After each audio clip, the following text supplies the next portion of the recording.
মুফতি ফয়জুল করিম হাফিজাহুল্লাহকে mayor হিসেবে ঘোষণা করা হোক। যদি ওনাকে মেয়র হিসেবে ঘোষণা করা হয় তাহলে আমরা বুঝব দেশের আইন সবার জন্য সমান। আসসালামু আলাইকুম রহমতুল্লাহ। প্রিয় বন্ধুগণ, আমরা জানি আমাদের প্রিয় মাতৃভূমি বাংলাদেশ বিগত 16 বছর জুলুম, নির্যাতন, বৈষম্যে জর্জরিত ছিল।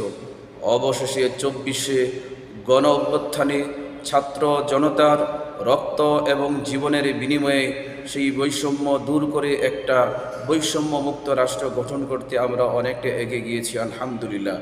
কিন্তু দুঃখজনক বিষয় হচ্ছে, পূর্বে যেভাবে সাধারণ মুসলমান এবং ওলামায়ে কেরাম অধিকাংশ ক্ষেত্রে বৈষম্যের শিকার হতেন, এখনও কিছু কিছু ক্ষেত্রে তাদেরকে বৈষম্য হতে দেখা যাচ্ছে।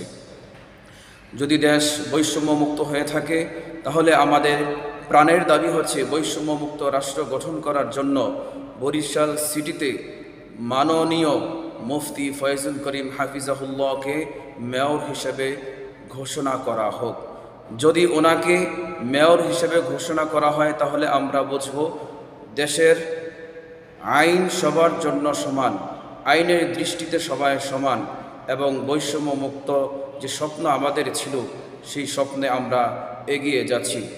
যদি ওনাকে মেয়র হিসেবে নির্বাচিত ঘোষণা না করা হয় তাহলে আমরা বুঝব দেশ এখনও পূর্বের ন্যায় বৈষম্যের শিকার এবং আইনের দৃষ্টিতে সবাই সমান না।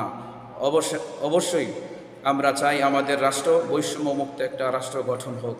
আল্লাহ তাআলা সেই বৈষম্যমুক্ত রাষ্ট্র গঠন করার এবং হযরত আল্লাহ মুফতি ফয়জুল করিম হাফিজাহুল্লাহকে যেন আমরা মাননীয় মেয়র হিসেবে দেখতে পারি, সেই তৌফিক আল্লাহ তাআলা আমাদেরকে দান করেন, আমিন।